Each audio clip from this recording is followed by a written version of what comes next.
Selamat pagi. Perkenalkan, nama saya Valen Fortuna Lim dengan NPM 2242046 dari kelas 5 AKMB Statistika Penelitian.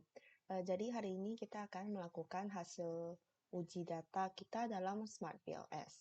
Oke, jadi pertama yang kita perlukan itu adalah data file kita yang akan kita uji, dan data itu harus dalam bentuk CSV ya, comma separated values.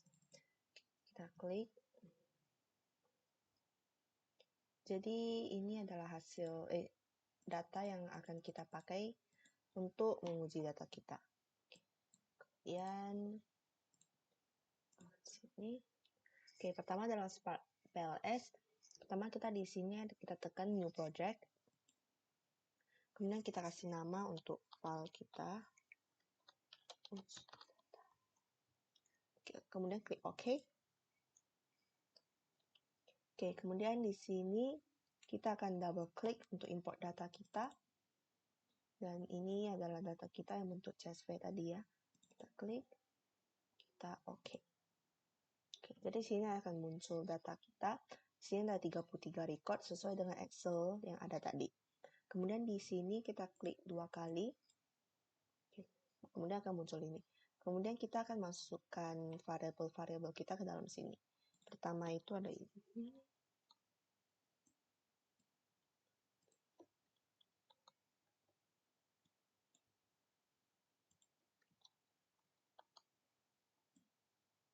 Oke, kemudian kita bisa ganti namanya ya. Di sini kita klik kanan, kemudian kita rename. Kita klik kanan, kita rename. Oke, ini kita akan intellect. Jadi ini adalah variabel independen kita. Kemudian ini itu variabel dependent kita, competitive advantage. Kemudian ini adalah variabel moderasi kita, entrepreneurial orientation. Oke. Jadi dan kita bisa ubah bentuk anak panahnya ini ke dalam kanan. Oke, klik ini.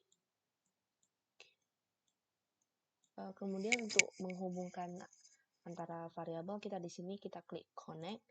Kemudian ini kita tarik dan kita klik sini, tarik dan klik sini. Kemudian akan berubah menjadi biru. Kemudian kita pilih select lagi untuk mengubah tempat variabel kita ini. Kemudian karena kita ini ada hubungan moderasi, maka kita akan membuat hubungan moderasinya. Di sini kita klik dependent kita klik kanan, kemudian di sini ada add moderating effect, kita klik. Di sini kita isi moderator variabel kita itu entrepreneurial, independent kita itu adalah green intellectual capital.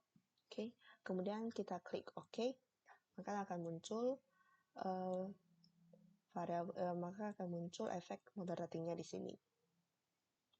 Oke, jadi selanjutnya itu kita akan memulai tahap uji kita. Jadi di sini saya sudah menyiapkan satu Excel untuk menyimpan hasil data uji kita nanti. Dan di bawah sini juga sudah saya siapkan apa saja yang akan kita uji. Oke, jadi pertama yang akan kita uji itu ada common method variance.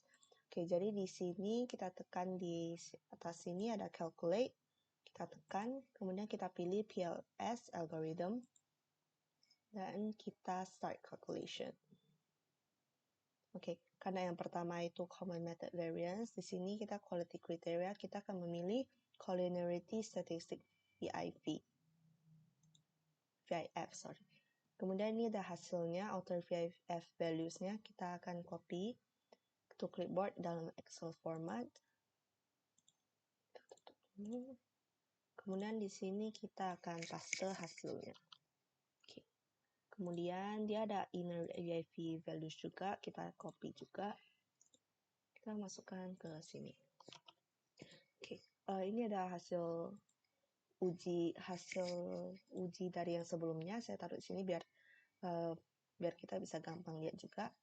Jadi di sini itu dari hasil VIF kita tidak menunjukkan angkanya itu di bawah 5 semua. Maka dengan hasil ini tidak adanya terjadi common method variance. Jadi kita akan menulis hasil ujinya seperti ini biar lebih gampang untuk kita mengecek untuk kedepannya. Oke, jadi yang kedua itu ada validitas outer loadings. Outer loading kita kembali sini, kemudian kita klik di final result, kita ketik outer loading sini. Oke, jadi ini ada hasilnya. Kita berdasarkan hasil ini itu angkanya itu semua tidak ada yang di bawah 0,6 ya. Berarti data-data kita ini valid. Pertama kita copy dulu Excel format lagi. Sini kita bisa paste. Oke, jadi ada ini juga. Hasil outer loading semua indikator menunjukkan di atas 0,6 sehingga memenuhi validitas convergent. Karena di sini tidak ada data yang di bawah 0,6 ya. Oke, kemudian next kita akan mencari tentang validitas AVE. Kembali di sini kita akan lihat di bagian quality criteria lagi di construct reliability and validity. Oh ya, sebelum kita lanjut ke AVE, jika di outer loading sebelumnya kita ada angka yang di bawah 0,6, maka kita harus menghapus variabel yang angkanya di bawah 0,6 tersebut supaya data kita nanti valid. Jadi kalau misalnya ada data seperti itu, cara kita delete itu kita balik ke dalam uji data ini. Kemudian seperti contohnya jika entrepreneurial 1 ini ada angkanya itu di bawah 0,6, kita klik kanan dan kita bisa delete di sini. Kemudian jika udah baru kita start calculation-nya lagi. Jadi karena di sini tidak ada yang di bawah 0,6, jadi kita akan melanjutkan hasil datanya. Oke, jadi tadi lanjut di AVE, di construct reliability and validity. Oke, di sini adalah hasilnya. Kemudian kita akan copy to clipboard. Oke, jadi untuk ini itu adalah versi graph-nya.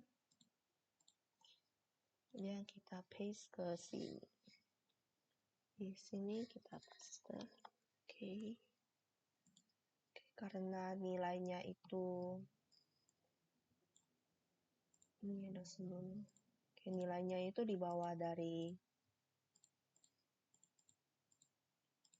di bawah 0 di atas 0,5, maka dia memenuhi kriteria validitas konvergen. Kemudian next kita akan mencari tentang validitas cross loading.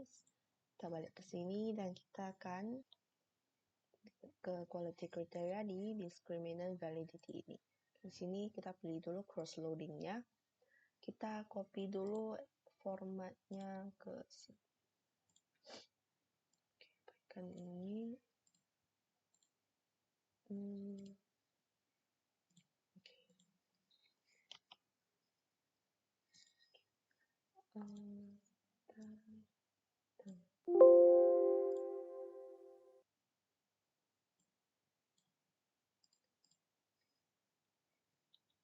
Oke, jadi di sini ada hasil dari cross loading-nya.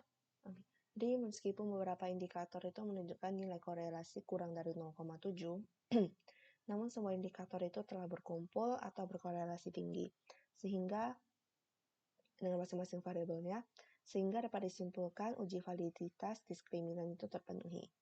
Oke, jadi next itu kita akan mencari di corner lacquer-nya, ada di samping sini. Kita akan copy to clipboard, dan kita akan paste ke sini.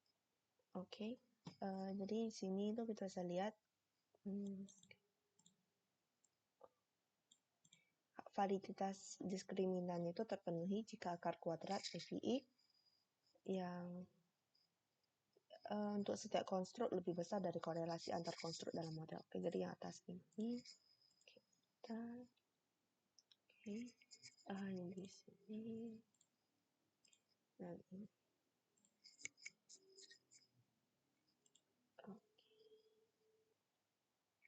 Oke, jadi kita bisa lihat antar korelasi konstruknya itu tidak ada yang lebih besar daripada akar kuadrat AVE-nya, sehingga validitas diskriminan itu terpenuhi.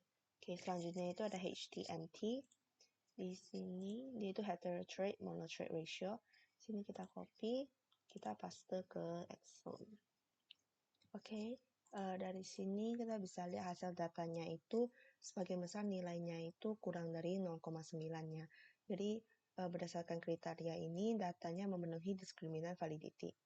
Kita akan tulis di sini hasil datanya double HTMT atas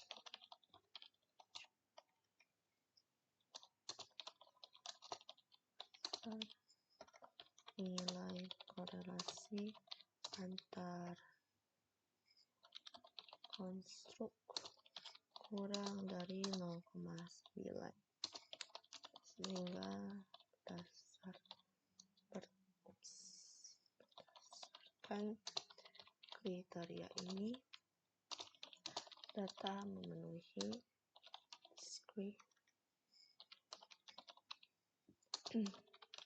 titik. Oke. Kemudian next kita akan cek untuk reliabilitasnya. Oke, jadi untuk reliabilitas ini kita bisa ambil data dari validitas AVI tadi. Kita bisa ambil aja dari Excel yang tadi.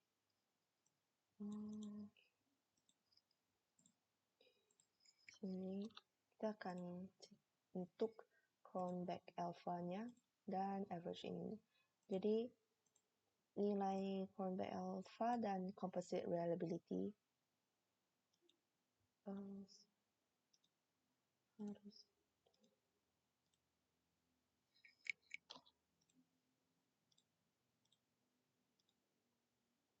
Oke. Jadi dua ini itu nilainya itu di atas 0,6 sehingga reliabilitas itu terpenuhi. Oke. Kemudian next itu kita akan melihat di direct and indirect effect-nya. Kita akan pergi ke Smart PLS, kemudian di sini kita balik dulu ke halaman awalnya. Kita tutup ini tutup. Kemudian balik ke sini. Kita akan tekan calculate, kemudian kita pilih bootstrapping. Oke, bootstrapping, kemudian kita akan memilih complete bootstrapping ini biar datanya lebih lengkap. Lalu kita start calculation.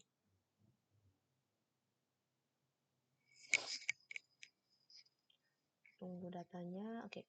Kemudian di sini kita akan pilih final results, kita pilih path coefficient-nya. Oke, di sini. Oke, kita akan pilih yang ini, kemudian kita copy, kita masukkan ke sini.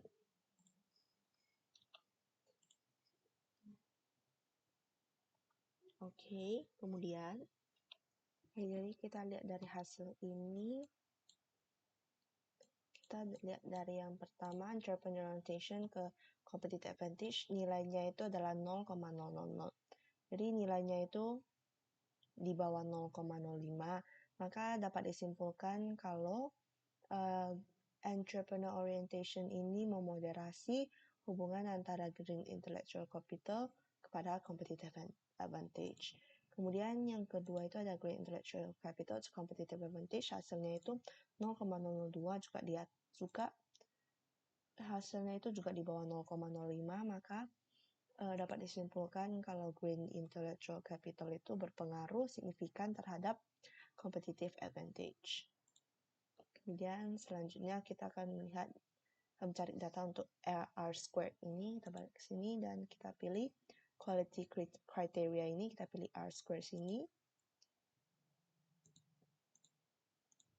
Kemudian kita akan copy data ini dan kita masukkan ke dalam Excel. Oke, dapat kita lihat di sini, ini adalah hasilnya. Kita lihat dari sampel mean ini. Oke, ini di sini ada indikatornya ya. Kalau dia di atas 0,67, berdasarkan chin itu kuat. Kalau 0,75 berdasarkan hair itu kuat. Kalau 0,3 dan 0,50 berdasarkan China hair itu moderate. 0,19 dan 0,25 berdasarkan China hair itu lemah. Jadi kita kalau lihat dari sini, berdasarkan chin, variable competitive advantage kita itu 0,783, dia merupakan indikator kuat karena dia di atas 0,67.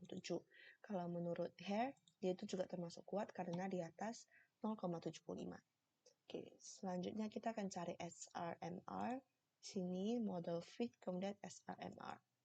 Oke, kemudian di sini kita akan copy dalam Excel-nya. Oke, kemudian kita copy. Di sini hasil dari kita itu menunjukkan nilainya di atas 0,1 ya, sehingga model yang dihasilkan itu tidak fit. Yang terakhir itu kita akan mencari Godness of Fit atau GOF ini. Dari GOF ini kita perlu, ini sudah ada rumusnya dan indikatornya. Untuk indeksnya itu, dia lemah itu kurang atau sama dengan 0,10, moderate 0,25, kuat dan 0,36. Oke, di sini kita akan mengambil data dari AVE. Jadi kita bisa balik ke sini, kita ambil AVE-nya, kita copy dan kita paste di sini. Oke. Di sini kita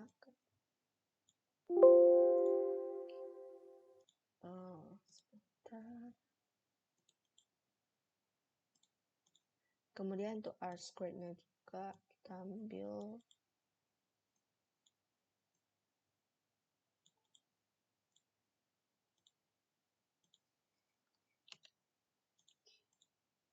jadi untuk data ini kita akan average, kita akan ini sekarang nggak bisa di average karena dia nggak bentuk koma.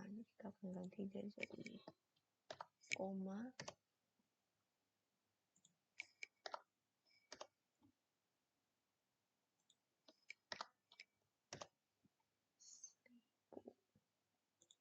Kemudian kita average kan semua. Hasilnya adalah ini. Kemudian untuk R squared ini kita sama.